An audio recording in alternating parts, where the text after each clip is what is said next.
Hello, humanos, Mano Dal Ponte, Humanos, Radio Show na 92, a música nos conecta. E hoje a política nos conecta aqui na 92. Tenho o prazer de receber uma figuraça comigo aqui. Já esteve presente na 92 aqui conosco, acho que 2023, estávamos puxando pela memória, né? Num papo bacana aqui no nosso falecido Transtornados. Uma figuraça, o cara que é hoje, o cara tá grandão agora, tá bacana. O cara é pré-candidato à presidência da República pelo Partido Missão, Renan Santos. Renan, prazeraço te receber, meu velho. Tudo bem? Como é que você tá? Um prazerzaço voltar aqui, não só na rádio, como em Criciúma, e até curioso com esse samba rock que você botou aqui de fundo, é isso? Sei lá o que é. É uma vietinha safada, né? Safadinha. Ô, Bruxo, 2 anos pra cá, o que mudou em você do ponto de vista de visão política, cara? Eu vejo seus vídeos, eu vejo você muito parecido com o que você sempre foi. Uhum. Talvez um pouquinho menos ácido. Você acha que tá um pouquinho menos ou mais? Sim, eu botei um pouco de bicarbonato de sódio pra dar uma reduzida. Não, mas eu tô mais propositivo.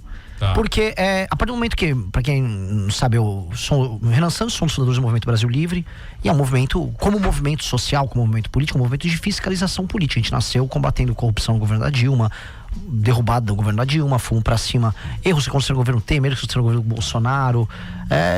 Como movimento você tem que ser pedra. E aí a gente percebeu, a gente só vai alterar o Brasil se a gente for uma alternativa de poder. Portanto, precisava de um partido político. Agora com o partido, eu não posso ser pedra. Eu sou pedra, vidraça e alicerce, porque eu tenho que criar um alicerce de projeto. E aí eu passei a falar bem mais de propostas do que tacar pedra. E eu tô ganhando muitos seguidores e crescendo nas pesquisas por apresentar propostas, mesmo que sejam propostas que as pessoas consideram polêmicas. Mas, enfim, você só vai... O Brasil mudança é polêmica, Renan. Você não vai mudar nada sem polêmica, cara. Isso não existe, pô. Ainda mais no Brasil. Ainda mais no Brasil. Assim, o Brasil é um país muito complicado, assim, porque o Brasil, ele...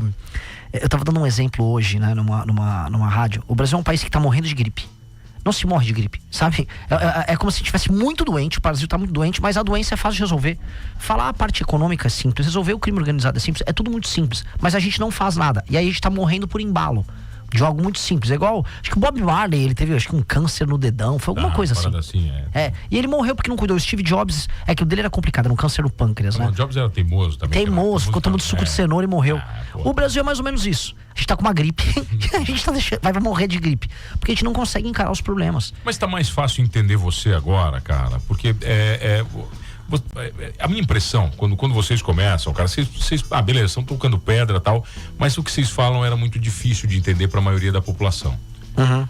Não porque é inteligente demais, não é isso, é porque é complexo. Vocês falavam de coisas que ninguém falava, né? Vocês não eram populistas. Sim. O populismo é fácil, né, cara? Você fala o que você quiser e beleza, joga pro vento. Vocês nunca jogaram pro vento. Sim.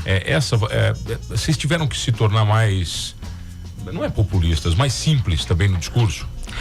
Olha, eu não sei nem se meu discurso tá simples. Eu acho que o meu discurso, rodando o Brasil, porque eu falei assim, eu sou pré-candidato à presidência da República. E antes eu tinha feito através do partido que a gente montou, que chama Missão, que inclusive todo mundo fala que é o partido lá de Criciúma, porque tem as mesmas cores do Criciúma. É preto, amarelo e branco. É verdade. É verdade, assim, igualzinho. E a gente virou partido no ano que o Criciúma tava na Série A. Tá, pô. E aí eu comecei a rodar o Brasil com um livro de propostas nossas, livro amarelo debaixo do braço.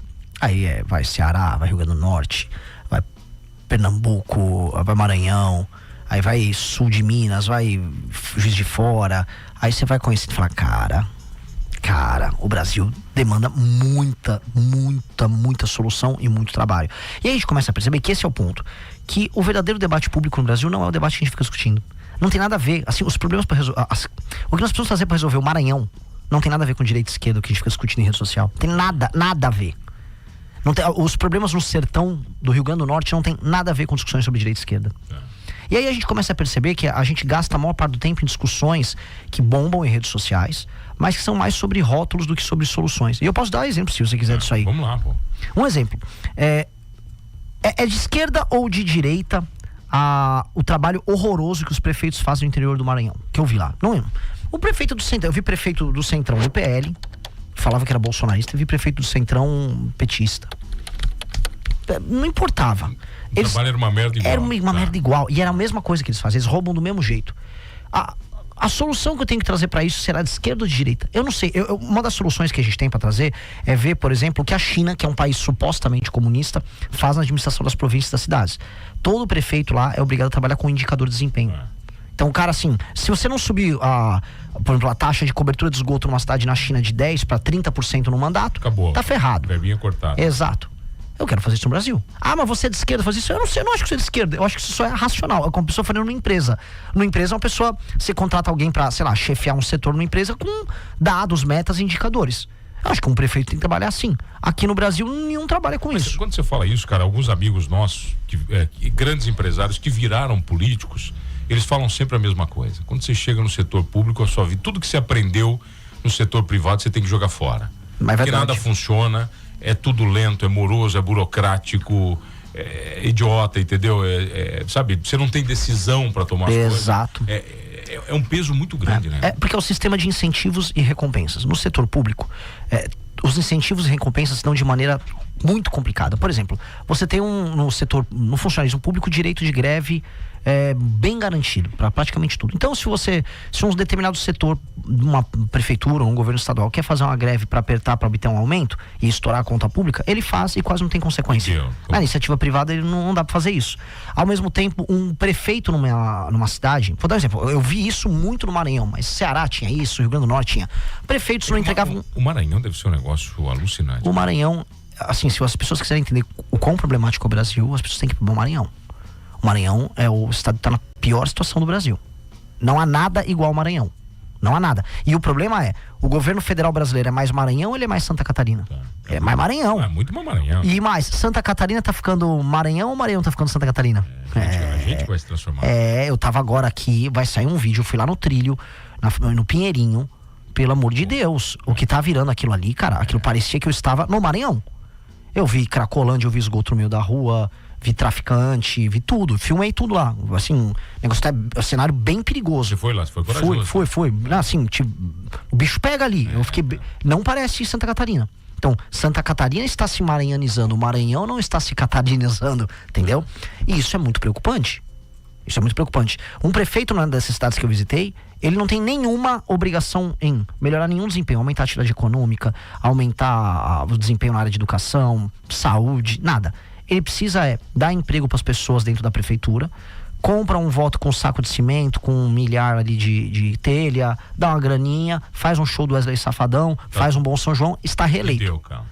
E aí, esse é o sistema de incentivo no setor público. Então o prefeito, ele compra as pessoas e ele ganha a eleição. Não é sobre desempenho, numa empresa em geral é sobre desempenho.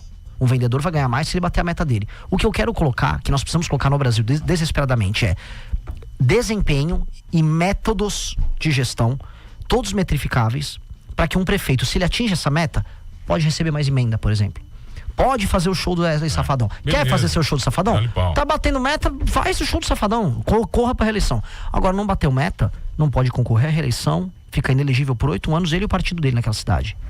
Aí, se altera o sistema de incentivos no setor público. O bicho pega, né? A gente tem que fazer isso. Agora, velho, faz 5 anos que eu entrevisto empresário, 10 anos, né? Mas nos últimos 5 anos, cara, os empresários reclamam de impostos, reclamam do governo, o empresário sempre reclama. Só que a coisa que eles mais reclamam aqui é emprego. Aqui é o contrário, aqui eles reclamam que não tem gente para trabalhar, que ninguém mais quer trabalhar. E aí tem muito empresário, já vi vários catarinenses falando em nacional que é culpa do Bolsa Família. Né? Como é que você enxerga isso? É culpa do Bolsa Família isso aqui em Santa Catarina especificamente? Ou você nunca analisou esse caso? Analisamos e na verdade isso não é, vamos dizer, um privilégio do catarinense, do empresário catarinense, esse problema. É Brasil? É Brasil todo. Eu entrevistei empresários no sertão do Rio Grande do Norte falando a mesma coisa. Que não tem gente para trabalhar. Que o pessoal faz uma conta. Pensa o seguinte, a produtividade do brasileiro é baixa. Ok? O Brasil é um país pobre e a produtividade do brasileiro é baixa. Portanto, a gente não vai ter, o cara não vai começar ganhando 10 mil no primeiro emprego. Não adianta. Isso é loucura. Nem 5 mil. Às vezes um cara com baixa instrução, ele vai ganhar um pouco mais do que um salário mínimo. Aí um benefício aqui e ali. Um negócio simples. Vai trabalhar numa loja de material de construção no interior do Ceará, para dar esse exemplo. O problema é que esse cara, o morador dessa cidade, ele vai às vezes fazer o cálculo. Bom, eu moro com a minha mãe. Em geral as pessoas moram em grupos familiares. Eu moro com ela, minha mãe vive de uma aposentadoria, meu pai é uma aposentadoria, meu irmão tá trabalhando na prefeitura, minha irmã recebe Bolsa Família, eu tô com Bolsa Família aqui, eu tenho 25 anos. Você soma ali os ganhos de cada um, e aí ele faz um bico. 2 vezes por semana ele trabalha como, sabe, é um chapa, ele ajuda a fazer carregar uma carreta de alguém ali, 1 ou 2 vezes por semana. Aí ele faz uma grana que às vezes dá menos que um salário mínimo. Mas naquela realidade, com o custo de vida naquela cidade, morando com os pais ali, eles vão sobrevivendo. E aí vem a oportunidade de emprego e fala, muito trabalho, não quero. Isso não sou eu dizendo, isso é basicamente um depoimento de dentre muitos empresários. Fui na Federação das Indústrias do Maranhão, mesma coisa. Todo mundo reclama disso. Mesma coisa. Aqui em Santa Catarina, mesma coisa. Fui em colheita de vinho aqui em Santa Catarina, mesma coisa. Aí eu digo pros esquerdistas, que gostam de falar desses assuntos, ou todos os empresários se mancomunaram, estão inventando a mesma história, ou há um problema que gera uma distorção. Porque o Bolsa Família deve existir para pessoas que estão numa condição de desalento e desamparo? Eu acho que sim, e nem não pesa tanto no orçamento. Não, a gente gasta bem pior com outras coisas no Brasil que não o Bolsa Família. Dito isso, homem com 25, 30 anos de idade, ou mulher com 25, 30 anos de idade, saudável, tem que trabalhar. Vai trabalhar. E aí entra a coisa, mas não tem emprego. Alguns lugares não tem. Tá, aí outro papo. Mas aí o que o Estado pode fazer? Essas cidades têm ruas pavimentadas, o cabeamento de energia elétrica tá funcional, tem poda. Vamos montar frente de trabalho com as prefeituras. A prefeitura e o governo federal vão fazer frente de trabalho e a gente paga um valor um pouco a mais do que o Bolsa Família pra pessoa trabalhar 2, 3 dias a mais pra ela sair da inércia. Não, vai ralar, senão não recebe Bolsa Família. Aí vai ralar. Aquilo gera disciplina, gera autoestima pra pessoa. Pô, lá no Pinheirinho, aqui, eu vi. A gente entrevistou algumas pessoas que estavam já na situação de usuário de crack. O cara não rama um trampo, o cara fica com a autoestima baixa, ele entra em depressão, essas pessoas não sabem detectar nem essas doenças psíquicas que elas desenvolvem, e a pessoa fica mal e... O cara não sabe nem que realidade ele tá vivendo mais, né? Exato. Ele já não sabe se é hoje, amanhã, semana que vem, o cara não sabe mais. Exato. Aí vai se transformando, coitado, num zumbi. E ele, acaba desfalecendo, degrada o ambiente ao redor dele. É triste. Então, como evitar isso, né? O trabalho, querendo ou não, ele dignifica. O trabalho ajuda a pessoa a gerar autodisciplina, a se cuidar, a comprar um negócio, ficar mais bonito, se cuidar. Pô, isso é importante. Toda essa história agora da mudança de escala de trabalho no Brasil, né? A história do 5-2, 7-2, 6-1, isso tudo que está acontecendo, porque cada vez mais o governo mete o dedo no trabalho, cara. Não, bicho, pra mim deixa o cara trabalhar. O cara quer trabalhar 100 horas, o problema é do cara, Renan. Porra, cara. Vamos lá. O problema é dele, velho, não é meu, cara. Eu vou te falar, essa questão é uma das maiores picaretagens do governo esse ano. Picaretagem, só que não só do Lula. Tô de Criciúma, vou tomar porrada aqui dos fãs da família Bolsonaro. Cadê os Bolsonaro contra isso aí? Cadê? Eu tô falando publicamente. Isso é uma loucura. Porque tá sendo oferecido primeira coisa, vamos falar do 6x1. Esse caso 6x1 é que a pessoa trabalha horário fechado toda semana, todos os dias da semana. Não, eu já trabalhei com fábrica. Tem pessoas que trabalham meio período no sábado. É de acordo com o escalonamento que você vai fazer no seu horário. Se você mora numa cidade pequena, em que o tempo de deslocamento do transporte da tua casa pro trabalho é às vezes 10, 15 minutos, é uma coisa. Foi criado toda a comoção ao redor do 6x1 porque em grandes centros urbanos a vida do trabalhador é horrível. Uma pessoa que mora na periferia de São Paulo, aí vai pegar um trabalho 6x1 num lugar mais central, ela passa horas e horas no trânsito. Então ela realmente não vive. A vida dela é muito ruim. E aí ela fica indignada. Pô, minha vida é assim. A vida precisa ser assim. A questão que não é se ela tá escolhendo se a vida precisa ser assim ou se é uma maldade do empresário. É porque as coisas são assim num país em que a produtividade é baixa e a renda é baixa. Em que contratar e demitir uma pessoa é muito difícil. Em que ter uma empresa no Brasil é muito difícil, é muito complicado. Essa é a realidade das coisas. Não é culpa do empresário, não é culpa do trabalhador, é como as coisas são num lugar em que as pessoas precisam trabalhar. Quando o governo vai lá e interfere sem mexer na produtividade, sem mudar, por exemplo, o tempo que as pessoas passam dentro de um ônibus indo e se deslocando do trabalho de um ponto ao outro, ele só está enganando, porque ele está fazendo o trabalhador achar que ele tem a seguinte dicotomia: olha, eu posso trabalhar 6x1 e ganhar um salário X, ou eu posso trabalhar agora 5x2 com menos horas trabalhadas e também continuar ganhando X. E não é isso que está sendo dito. A questão central essa é a verdade. Ou você trabalha hoje, do jeito que o Brasil tá, no 6x1, ou você não tem emprego. Para muitas pessoas vai ser isso. Ou o emprego vai diminuir, ou você vai ter que ir totalmente para informalidade, ou você vai fazer bico. Só que o governo tá falando que vai acontecer isso para essas pessoas. O governo tá pegando os estudos como foram feitos por federações de indústria, federações comerciais, que mostram perdas na casa das dezenas de bilhões para os setores, demissões na casa, assim, das centenas de milhares. O governo não tá falando isso. Só tá falando assim, tô tirando do empresário para dar para você. Isso é mentira. Isso é mentira. E o Brasil tá fazendo errado. É um momento que o Brasil tá passando em que a nossa produtividade não aumenta. Produtividade é a quantidade de recurso que uma determinada sociedade, quando o trabalhador faz uma sociedade por hora trabalhada, quantidade de dinheiro que ele gera. Pois bem, a produtividade do Brasil não aumenta como deveria. E quando comparado com outras nações do mundo, ela tá ficando para trás. Tá aumentando do Vietnã, a Índia tá aumentando, China aumentou demais. Isso significa o quê? O trabalhador tá ganhando mais lá. Ele trabalha muito e ganha mais. O nosso tá trabalhando menos, tá ganhando menos, e agora a gente tá falando, não, a solução é trabalhar menos ainda. Veja, uma pessoa que tá na iniciativa privada e ela é uma autônoma, o cara faz Uber, o cara vende um perfume no Uber dele, a mulher dele faz uns doces, vende pra fora. Muitas famílias em São Paulo vivem assim. Talvez aqui em Criciúma a gente tenha também esse tipo de modelo. O cara vai lá, faz 2, 3 trampos, às vezes trabalha quase todos os dias. A semana ele tira 8, 9, 10 conto. Ele tá fazendo a renda dele. Tá trabalhando muito, tá, mas ele tá escolhendo isso. Ele prefere fazer isso do que pegar um emprego CLT pra tirar 3 mil. Ele escolheu isso. As pessoas estão escolhendo trabalhar mais para poder consumir mais, para poder salvar um pouco mais de dinheiro para ela fazer uma aposentadoria ou investir num outro negocinho. As pessoas estão fazendo as escolhas delas e o governo não quer que elas façam as escolhas.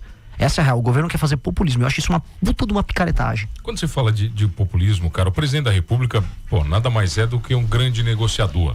E negociador no bom termo, né? Ele é um administrador, negociador.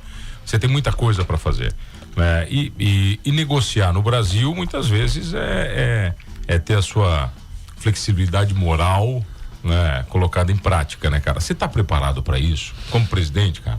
Eu acho que como brasileiro, um lugar onde a gente anda em cima de esgoto, onde a gente vê o erro pra lá e pra cá, a gente já vive nessa negociação diariamente. Você tem que olha só, você negocia sem saber com o assaltante, você nem vê a cara do assaltante. Quando você põe isso filme no teu carro, ou quando você põe um muro na frente da tua casa, você já tá numa negociação. Você já tá avisando, daqui você não pode pular, tá? Eu tô dificultando o seu trabalho. A gente permanentemente negocia com o absurdo. Se o cara tem uma pequena empresa e ela sabe que vai receber uma fiscalização, eventualmente de um fiscal picareta que vai querer tirar uma grana dele, você já sabe como se adaptar. Então nós somos muito adaptáveis. E a gente já está se adaptando com a maluquice. O que a gente não pode perder é a capacidade de indignação e o seu conjunto de valores. Então, se eu viro presidente da República, eu sei o que não é negociável e eu tenho que trabalhar, aí sim, para dobrar os adversários de modo a minha agenda vencer. Então eu não posso trair a minha agenda. Eu posso não conseguir entregar 100% dela e entregar 70%. Aí outra entrega 50%, outra entrega 80%. Mas eu tenho que sempre puxar pro nosso lado. Infelizmente a gente vive num país, tá, em que o presidente não manda nada. Nada. O presidente é um boneco. Ele é o cara que tem mais votos de todos. Ele é o único cara que é eleito de maneira majoritária. E ele manda menos do que o presidente do STF. E ele manda menos do que o presidente da Câmara e do Senado. Isso é uma bizarrice. Bizarrice. O Bolsonaro não mandava, o Lula não manda, o Temer já não mandava. E tá ainda pior, porque o STF manda muito mais do que ele mandava antes. E agora com o orçamento secreto, os deputados e os senadores mandam muito mais. Eles podem dar uma banana pro presidente. E aí o presidente ganha, e não é nem que ele negocia, ele não faz nada. Os petistas são muito fãs do Lula. O que o Lula fez nesse mandato? Qual foi a conquista do Lula? Pé de meia. Vou dar uma graninha pro sujeito ir pra escola. Pro cara ir pra escola. E não fazer, assim, não tem nada de desempenho, é só ir pra escola. Qual é a outra? Gás, vou dar um vale gás. Vou dar um botijão de gás pra pessoa. Pô, tamo bem, hein? A Índia mandando sonda pra Lua, e a gente vai dar agora um botijão de gás. Tem um prefeito aqui perto aqui que meu pai conta, isso na década de 90 ali, ele ganhou porque tinha 700 eleitores e ele deu 500 botijões de gás. Verdade, cara, aqui do lado, aqui, na época aqui. Essa é a lógica. Essa era a história do Brasil. O Brasil hoje não pode ser que é um lugar muito pobre. Ainda é muito pobre. Cara, acho que o quê? Mais de 90% da população ganha menos 3 pau por mês. Exato. Pô, cara. Exato. É uma realidade muito diferente até da nossa aqui em Santa Catarina, né, cara? Sim. Eu falo pra galera assim, cara, é um mundo muito diferente do nosso. Uma coisa pra explicar até a conceito, porque as pessoas vão falar, mas o PIB do Brasil é um dos mais altos, está sempre top 10, top 15 do mundo. Sim, esse PIB é alto, tem 200 milhões de habitantes. E aí quando você divide igualzinho, você já vê que não, se dividisse o PIB todo pelas pessoas, já não seria um PIB per capita gigante, não seria nada de assustador. O problema é que nós temos uma outra coisa que chama concentração de renda. E aí funciona assim, cara. Algumas pessoas têm muito, muito dinheiro. E a maior parte tem nada. Tem muito, muito pouco. E a classe média é pequena. E o pouco que tem de classe média está diminuindo. E a tendência é de diminuição. E aí nós temos um problemaço, que aí vai virar uma sociedade de pessoas pobres dependentes do Estado. Que é por isso que eu chamo de maranhanização do Brasil. O Brasil, se não se alterar, ele vai virar um gigantesco Maranhão. E, cara, é uma luta, a gente não pode deixar isso, porque quem vai pro Maranhão falar, olha, isso aqui é o mais próximo que a gente tem de um regime socialista. Todo mundo depende do Estado para sobreviver. Você tem um negócio, seu negócio é meio que sócio do governo, os impostos são altíssimos. A propriedade privada, se não relativizada, ela é quase inexistente. As pessoas vivem, vamos dizer, de maneira famélica, e tudo passa e depende do Estado, em todas as instâncias. Tá, eu não quero viver nesse país. Esse é um país desesperado, só que tem muita concentração. Posso só alargar essa discussão? Tem uma cidade lá que eu visitei que chama Santo Antônio dos Lopes. Eu até fiz um vídeo legal comparando São Miguel do Oeste, aqui em Santa Catarina, com Santo Antônio dos Lopes. Por quê? O PIB per capita da cidade é 360 mil reais por ano. Ou seja, se eu dividir o PIB da cidade pelo número de habitantes, é 360 mil reais por ano. É 5 vezes maior do que São Miguel do Oeste, aqui em Santa Catarina. Pois bem, a cidade, ela é deplorável. Todo mundo é pobre.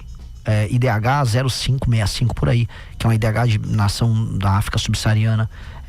Não tem esgoto, rua tudo esburacada, cachorro no meio da rua. Cidade largada, ela tem uma usina termoelétrica gigante. A renda fica com 0,1% das pessoas, fica com os políticos até têm arrecadação, não fazem nada com a arrecadação, roubam ali o que podem e ninguém tem nada. Então, o que eu quero dizer é, a gente é muito desigual. E nesses lugares mais pobres, a desigualdade ela é gritante. As pessoas não têm nenhuma dignidade. E o pior, as pessoas nem percebem que elas não têm dignidade. Mas quando você chega com o seu discurso, cara, que é muito ruptivo em muitas coisas que vocês falam. Na verdade, para mim o discurso de vocês deveria ser todo o discurso. Todo político deve ter o mesmo discurso de vocês. Né? O resto, eu também acho. De verdade, o resto é populismo. E não é puxando teu saco, é porque é o que a gente queria ouvir, né, cara, de verdade. Mas quando você chega com esse discurso lá em cima, esse cara te entende, velho, ou não? Puta, cara, eu vou te falar uma coisa que você vai ficar mais chocado. Foi o estado que eu fui mais bem recebido, Maranhão. Porque eles estão aguardando alguém, até a pessoa mais humilde, analfabeta, ela entende o que eu tô falando. Eu juro pra você, e não é papo não é papo populista. Porque eu tô chegando, cara, onde é que eu tô falando, parabéns, homem bom, vou cuidar de você, vamos comer um cuscuz, sabe aquele papo de... É nada, eu tô falando, você tá errado de vender teu voto político vagabundo aqui. Eu falo, o político vagabundo tá te roubando nisso, e você ainda tá votando nele. Sabe o show do Wesley Safadão que você achou que foi legal? Foi com dinheiro roubado, tá? Você tá errado de ir nesse show, e teu político é um ladrão.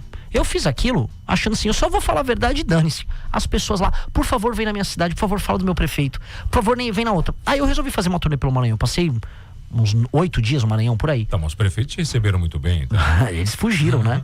Fugiram todos. Nenhum queria encontrar. E os caras achavam que era uma caravana do inferno, que cada cidade que eu chegava mostrava os problemas, e o prefeito saia tudo queimado lá. Foi um horror. Aqui, tem uma pergunta pra ti, que a Natália de São Leopoldo, no Rio Grande do Sul. A rádio vai pegar bem por lá, cara. Tá perguntando se você vai pro Rio Grande do Sul. Vai descer? Vou. Como é que tá a agenda de... Vou, assim, o Rio Grande do Sul deve acontecer em maio pra junho, né? Porque a gente vai pra Bahia antes, vai pra Espírito Santo antes. Vamos fazer Grande São Paulo, interior de São Paulo. Você conhece já todos os estados do Brasil, não? Falta, acho que o Acre, falta Roraima. O resto, Centro-Oeste, Nordeste todo já fiz. Falta pouquinho na região norte. E aí eu vou gabaritar tudo. Faltava Maranhão, que eu não tinha feito. Mas o Rio Grande do Sul é bem importante. Até porque o Rio Grande do Sul é um estado que não está numa situação boa. Definitivamente não está. E vamos mostrar coisas boas, que é o que eu tô fazendo. Eu vou mostrar coisa boa e coisa ruim. Que em Santa Catarina, por mais que seja um estado que esteja bem acima da média do Brasil, eu também mostrei problemas. O que você mostra de grandes problemas aqui de Santa Catarina? Eu vou dar um exemplo. Aqui existe um problema claro de as cidades não estarem prontas para se adaptar a uma migração que está vindo de outros lugares e problemas sociais que a gente está acostumado a ver lá em São Paulo e no Rio de Janeiro. Favelização, formação de Cracolândia, destruição de uma sociedade baseada em confiança. O caso de vocês é um caso que tá chocando as pessoas, porque vocês viviam uma sociedade de muro baixo nas casas, de deixar o carro às vezes com o vidro aberto. Deixar a chave dentro do carro, pô, imagina. Essa era a sociedade de vocês. E isso está mudando. Até Criciúma era assim, cara. Sim. Tinha 200 mil habitantes e era assim. Exato. Isso está mudando e vocês não estão querendo mudar. E a real é, vocês não têm que mudar, porque vocês estão certo. A norma tinha que ser isso. A norma tinha que ser sua Criciúma, sei lá, 10 anos atrás. E não a norma ser São Paulo, que você vive num terror. E aí, por quê? Aqui a gente tá crescendo economicamente, então pessoas estão vindo de fora, o governo federal tá fazendo linha aérea, rolou lá no oeste Paranaense, no oeste aqui de Santa Catarina, linha aérea Roraima pra trazer venezuelano pra cá pro estado. Por quê? E aí, como lidar com isso? Então, essa coisa de lidar com um problema que não existia, a destruição da sociedade baseada em confiança, é o problema que choca todo mundo. A segunda coisa, a falta de infraestrutura, que é decorrente do problema do impacto federativo. O dinheiro de vocês não fica aqui em Santa Catarina. Então, vocês ficam, né, sem infra. Vocês produzem muito, só que a estrada é uma desgraça. Pô, isso é doentio. É um problema do Paraná. O Paraná é um baita estado, é o 4º PIB brasileiro. E, pô, eles não têm estrada também para escoar a produção, Mesma ferrovia. história. Mesmo história. O caso do Paraná e de Santa Catarina são casos muito parecidos. Cara, a gente tá com o Morro dos Cavalos aqui na 101, aqui, que é um caos, velho. É uma briga eterna. Acidente toda semana. Bom, paralisações quilométricas, o problema de produção que isso aí gera Exato. E assim, o governo federal não olha como deveria para isso. E são estados que são vaca leiteira em termos de arrecadação, né? Eles geram um fluxo de caixa pro governo. Nosso BR-101 demorou 15 anos, cara. Exato. Poxa, é uma vergonha. É ridículo. É uma vergonha. É uma vergonha. Assim, quando eu pego esses casos, é uma vergonha, porque a gente tá falando de PIB. É PIB que está sendo gasto e jogado no lixo, custo operacional, aumento de custo Brasil. Simplesmente porque o governo federal não olha para isso, porque gasta muito mal. Fica comigo no próximo bloco, pode ser? Eu sou seu servo. Prazeraço aqui comigo, grande figura. Tá comigo aqui ele, pré-candidato à presidência da República, Renan Santos, né? Ele do Partido Missão. É rapidinho, eu já volto aqui no Manos Radio Show. Baita papo com o cara aqui, pô. Voltamos aqui no Manos Radio Show, o Mano Dal Ponte, comigo ele, a figuraça, o cara pré-candidato à presidência da República, né? Comigo aqui no Manos, Renan Santos, ele do Partido Missão, né? Ele que é fundador do MBL. Eu acho que, cara, você ganha projeção na Dilma, né? Eu acho que ali o mundo conheceu vocês? Sim. Ali que o bicho pegou. Foi. Ali a gente estoura. A gente monta em 2014 e a gente faz a primeira manifestação, pequenininha ainda, de umas 1.500, 2.000 pessoas na Paulista, só que as pessoas viram, nossa, dá pra sair as ruas contra o PT. Mas olha, sabe o que é louco, cara? É que daí você fez uma manifestação na Paulista. É diferente o cara fazer uma manifestação na rua, na Centenário. Sim. Entendeu? O reflexo que isso vai dar. Sim, mas foi tudo muito novo. E ainda, em minha defesa, eu era de uma cidade interior. Era de Vinhedo. Então, pequenininha, 70 mil habitantes. Aí a gente monta um movimento comemorando lá. E aí eu armo o ato em São Paulo. Porque eu participei daquelas de 2013. Né, não é dos 30 centavos. Dos 30 centavos. Eu tinha participado. Tava também aqui por aqui, né? E aí eu aprendi a organizar em 2013 manifestação. Então quando eu chamo em 14, junto com o meu irmão, com o Kim, a gente já sabia como organizar a manifestação. Chamar um caminhão de som, falar com a polícia, montar trajeto. Então a gente já tinha uma cancha ali. Que é a manifestação organizada, né? É diferente, né? Não é a zona. Não é a zona. E aí eu deu certo a primeira, fiz uma segunda, foi 5 vezes maior. Fiz a terceira, também foi 5 vezes maior. Aí a gente falou, vamos segurar e vamos marcar agora uma pra 2015. Dia 15 de março de 2015. Putz, foi gigante. Aquela deu 1 milhão na Paulista.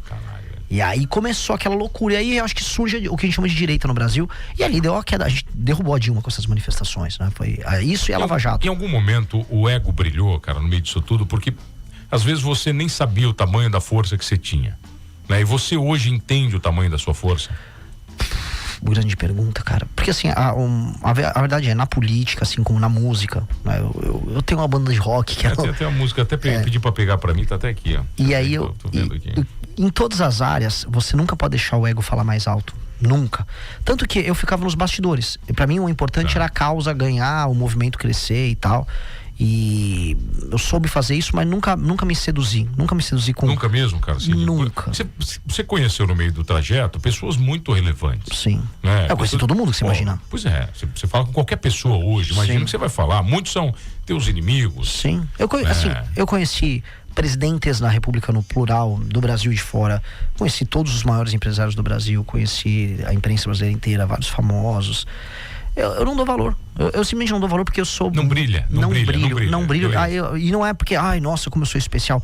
Eu não vejo graça. Eu vejo graça em outras coisas. Eu não vejo graça nisso. Eu não tipo, por exemplo, eu já encontrei vários famosos. Eu não tiro... tira uma foto comigo. Eu nunca fui essa pessoa. Por estilo próprio e temperamento. Então eu não... E eu sempre acho que eu sou muito pior do que eu realmente sou. Eu tenho uma baita de uma síndrome de impostor. Sempre acho assim, eu sou uma porcaria. Porque vocês cobram muito, cara? Muito. Você não tem ideia. Muito. Tanto que, eu às vezes eu acho que... Pô, por que vocês acham? Porque vocês estão querendo que eu seja presidente? Vocês têm certeza do que eu tô fazendo? Lógico que eu sei que eu tenho muito mérito, muita coisa. Eu tenho minhas qualidades pessoais. Mas eu me cobro tanto que eu nunca desfruto disso. E nem acho que eu tenho que desfrutar.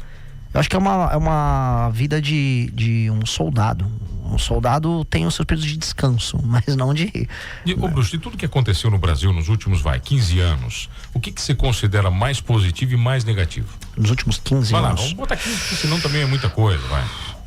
Mais negativo foi o fim do despertar do brasileiro. Esse foi o mais negativo. E o que é isso? Né? É a destruição da parte positiva. A parte mais linda foi, de 2013 a 2018, houve um despertar da classe média que resolveu falar, eu vou me dedicar ao Brasil.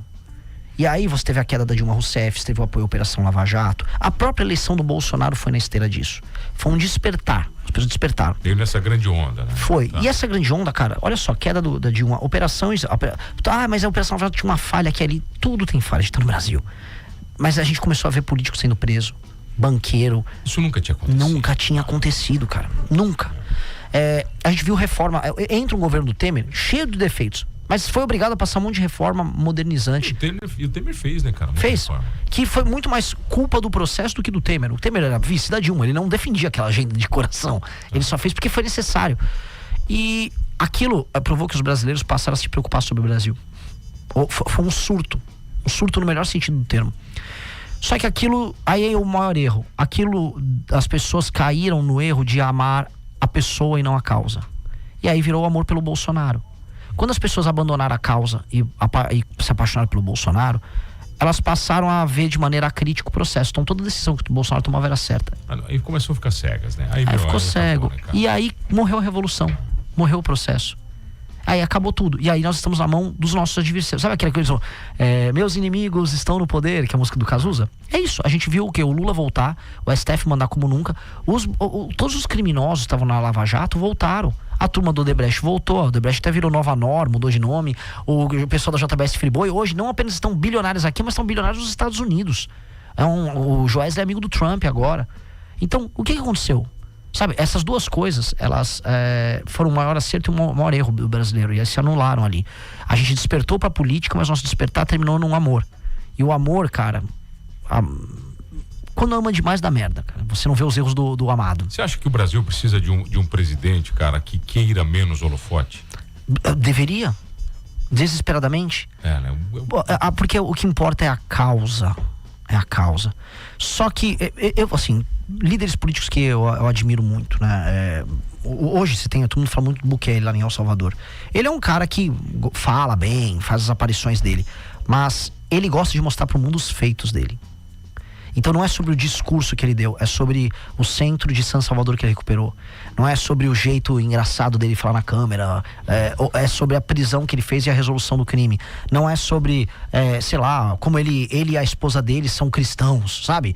Aquelas demonstrações públicas de virtude. É sobre o novo sistema de saúde totalmente integrado com a tecnologia que ele fez. Eu acho que falta isso, não só no Brasil, mas na América Latina como um todo. E eu acho que falta um tipo de liderança assim, cara, me reconheça pelos meus feitos. Veja, não quero me alongar muito, mas é muito interessante. O grande líder clássico na antiguidade, que a gente se lembra até hoje. Quem a gente vai lembrar dos grandes líderes políticos da antiguidade? Júlio César, Alexandre, né? Qual é o papel? Por que eles queriam ser grandes? Porque eles tinham feitos muito grandes. Todos os homens da antiguidade queriam conquistar uma batalha maior do que o Era conquista, era colocar o nome na história por ter feito algo. Todas as famílias romanas, as famílias tradicionais, queriam ver os seus filhos, netos, bisnetos terem um triunfo em Roma. E você só ganhava um triunfo em Roma quando o Senado reconhecia que você fez um feito glorioso. Então todo mundo queria fazer algo grande por Roma e ser reconhecido como o seu triunfo. No Brasil você tem o triunfo, mas você não tem o feito. Todo político quer ser popular, quer ser famoso, quer ter dinheiro, quer sair com mulher bonita, quer aparecer na câmera, quer gravar vídeo, quer chorar pra câmera, mas não quer fazer nada. Aí eles são amados porque sim, porque são carismáticos. Poxa, vamos voltar, vamos olhar para o passado. Roma administrava a própria política há mais de 2000 anos atrás, melhor do que a gente. Porque o político, ele tinha que ter um feito grande. E os nossos políticos não têm feito nenhum. Ô Renan, e o profissionalismo político, cara? Porque para mim, velho, né, para você ser qualquer coisa, você tem que se tornar profissional. A única coisa que você não tem que ser profissional é ser político. Essa história da democracia para eleição, para mim, isso aí não cola, cara. Para mim isso aí não dá, velho. Olha, eu estou apaixonado pelo senhor, tá? Com todo respeito, porque o problema da democracia é esse mesmo. E a gente fica assim, viva a democracia. O lance é o seguinte, o que é a parte boa da democracia? A alternância de poder. A gente estava falando agora há pouco em Cuba, essas coisas. Lá não tem alternância. Se você cai num governo ruim, você tá ferrado geracionalmente, né? Quantas gerações de cubanos já não se ferraram por causa do regime? Então, a beleza da democracia é a alternância de poder. O problema é que vem com outras coisas. Por exemplo, quem disse que o povo escolhe direito?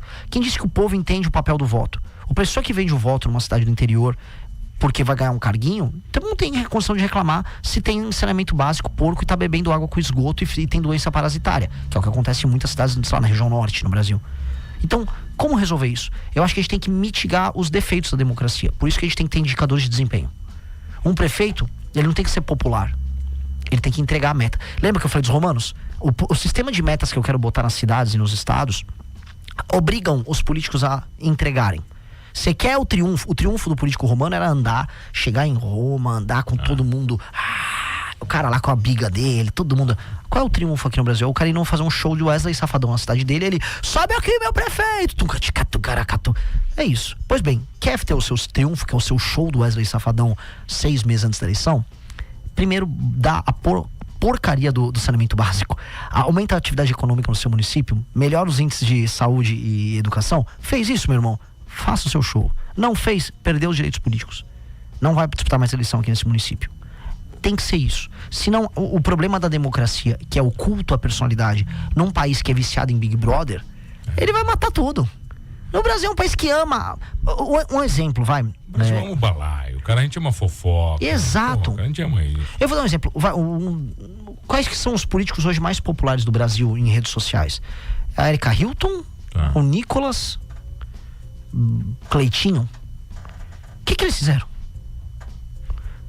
É um absurdo eu falar isso aqui. O que eles fizeram? A pessoa de esquerda, imagina, a Erika é uma diva que tá. O que a Erika fez? O que o Nicolas fez? Não, o Nicolas ele tá acordando no Brasil. O que o Nicolas fez? Ah, não, mas o Cleitinho, o que o Cleitinho fez? Eles só são celebridades, as pessoas amam eles, as pessoas gostam deles e votam neles porque gostam deles. Pô, o político ele tem que ter entrega. Mas você não vai conseguir voto só falando isso, cara. As pessoas vão ter que gostar de você de alguma maneira. Mas você vai ter que tirar essa carranca da tua cara. Você vai ter que ser um cara um pouquinho mais delicado, você não acha? Vai ter que ser um pouquinho mais político. Eu acho que eu sou já bem político. Você acha que você é bem, sabe? Eu acho que eu tenho um tiquinho de carisma. Mas assim, eu não sei. Eu não tenho como mudar muito e nem vai dar tempo de eu mudar, pelo menos pra essa eleição. Entendeu? Eu serei eu mesmo. Mas a história do sistema, Renan, que o sistema vai te moldar. E quando eu falo vai te moldar, não é moldar o Renan, é moldar qualquer um que entre no sistema. Como é que você combate isso? O sistema pode me limitar. Moldar, não. Moldar, não. E tem um elemento quase, tem que ser muito coisa que eu vou falar, quase autista que um político sério tem que ter em não se deixar ser alvo da interferência do mundo externo nas suas convicções. Ele tem que ter uma imaginação interna muito forte e um isolamento do absurdo. Porque como é que o absurdo chega pra você? A política te coopta, não com ameaças, ela te coopta com as delícias e com as tentações. Sei lá, você virar um deputado. Eu sou presidente de partido agora. Eu poderia muito bem. Você tem privilégios? Não, graças a Deus não passou a PEC da blindagem queriam passar, porque aí o presidente de partido tinha foro privilegiado. Eu não tenho nada, né? Então assim, agora um presidente de partido, eu poderia ser chamado pelo Vorcaro pra ir numa festa. E aí, pô, o que tem de mal? Fui na festa do Vorcaro, ele me deu um vinho de, sei lá, 50 mil reais, me chamou lá, pô, me apresentou umas moças da Dinamarca. Aí você vai, pô, vou te fazer um favor, o Vorcaro é tão legal. Se eu fiz pro Vorcaro, pô, tem um careca lá que trabalha com o INSS, de legal pra caramba. Aí você vai se enredando pelo prazer, porque a política te seduz pelo prazer. Chega uma hora que eu acho que não é mais a grana, velho. Não, tem cara que tem muita grana e não é mais a grana. Não é só a grana. Não é só, né? Mas sabe, eu acho que chega uma hora esse jogo do poder, ele te seduz tanto que você quer cada vez mais. É um jogo de status, porque é um jogo de elites. Quem pode mais, quem pode menos, exato, né? É um jogo de status. A cobrança do favor, né? Exato. A entrega do favor. Exato, o ego, a vontade de ser o cara. E essas pessoas, elas são elites porque sim, elas não sabem o motivo de ser elites. Desculpa fazer as comparações com Roma, mas é uma delícia. Imagina se Roma fosse administrada pelos políticos brasileiros, com os inimigos externos que tinham com o império para governar. Lá em Roma, as famílias brigavam, igual as famílias brigam aqui, os presidentes de partido, a elite briga, pra ver quem tinha mais espaço pra, sei lá, derrotar Cartago, pra participar de uma guerra e ter acesso maior ao Mediterrâneo. O pessoal do Rio de Janeiro não tava preso, tava no Coliseu, né? Essa aqui foi uma ótima analogia. Aqui, a política, o cara quer ter poder porque sim. Ele não sabe o que ele quer fazer com o poder. Porque só pelo poder. Ninguém, assim, sempre chegar pra um cara do Centrão, vou dar nome aos bois. O Antônio de Rueda, presidente do União Brasil, falar: Antônio, você manda no Brasil, o que você quer fazer agora? Não sei. Ele vai falar: oxi, putaria. Ele não sabe o que ele quer fazer. Ele não sabe. Perguntar Ciro Nogueira, não sei. ele vai chamar alguém da Faria Lima para administrar a economia, e vai ficar falando platitude. E vai fazer uma festa, é lógico. Você sabe, cara. Cabo a rabo, tudo que você quer fazer. Eu não tenho condição de dizer aqui pra você que eu sei tudo, porque ninguém tem resposta pra tudo. Agora eu tenho como dizer que eu tô estudando mais do que todo mundo. Isso sim. Porque a boa parte das ideias que a gente tem que ser testadas. E elas têm que ser validadas através da realidade. O que eu tenho é muitos estudos e muitos planos e projetos que deram certo em outros lugares do mundo. Alguns deram certo já no Brasil, que foram executados e que têm resultados claros e que precisam ser implementados.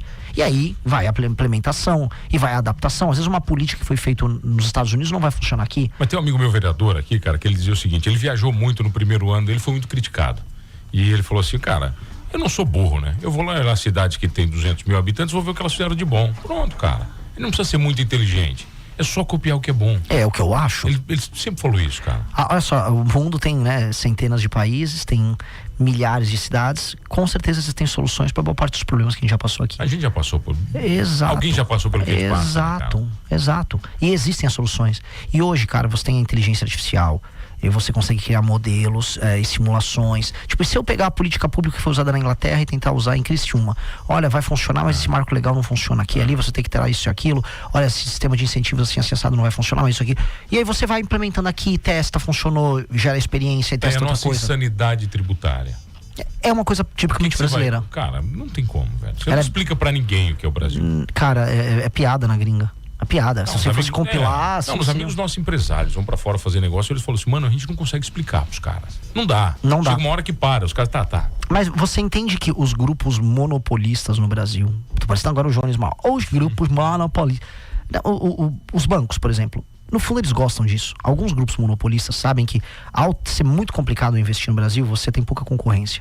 E aí eles viram monopólios ou oligopólios, eles colocam no custo deles o custo Brasil e só eles operam nisso. E deu, né? O sistema financeiro brasileiro é isso. Por excelência é um regime tão complicado de entrar que quase ninguém quer entrar. E aí você vai pegar vários setores que vieram investir no Brasil. Por exemplo, várias marcas de moda internacional, de fast fashion, vieram pra cá e foram embora rapidinho. O cara vem e fala, mas isso aqui é uma loucura. E já sai fora, não aguentam. E agora o que tá acontecendo é empresas brasileiras irem pro Paraguai, né? Porque é muito mais simples. Paraguai agora é o novo destino. Novo destino. Muito empresário brasileiro. Não dá tempo pra mais nada, pra te agradecer. Obrigado pelo carinho. Né? Outra vez vocês foram muito carinhosos com a gente. De novo, sucesso na tua caminhada. Eu sei que ela não vai ser fácil. Não vai ser nem um pouquinho fácil, mas sucesso, cara. Te agradeço demais. Espero que tenha sido bom aí pro programa, pra vocês. Muito legal a todos. E, obrigado pela oportunidade. Você é demais. Obrigado, meu velho. Quando você estiver em Criciúma, faço questão. Vai ser sempre um orgulho te receber. Perfeito. Muito obrigado. Talvez como presidente. Aí pois é, mas eu virei. Virei porque eu sou uma pessoa generosa. Eu quero ver. Pode usar. Obrigado, Renan. Obrigado a você que tá comigo todas as tardes aqui no Manos Radio Show. Não esqueça de uma coisa nesse programa. Somos todos humanos, nem todos candidatos a presidente, mas todos humanos. Valeu. Fala, meus queridos, aqui quem fala é o Alan do canal Inevitável Cortes, e no meu segundo mês postando cortes aqui no YouTube de figuras do Partido Missão e do MBL, eu faturei cerca de 25 mil reais ou um pouquinho mais de 4 mil dólares. E se você tem interesse em estar criando o seu próprio canal de cortes, eu preparei um treinamento 100% focado, mostrando o passo a passo para você estar conseguindo fazer seus cortes de figuras do Partido Missão e do MBL. Para acessar o treinamento é só clicar no primeiro link da descrição ou ler o QR Code que está aparecendo aqui no meio da tela agora. E se você gostou desse vídeo, não se esqueça de deixar o like e se inscrever no canal. Te vejo no próximo vídeo.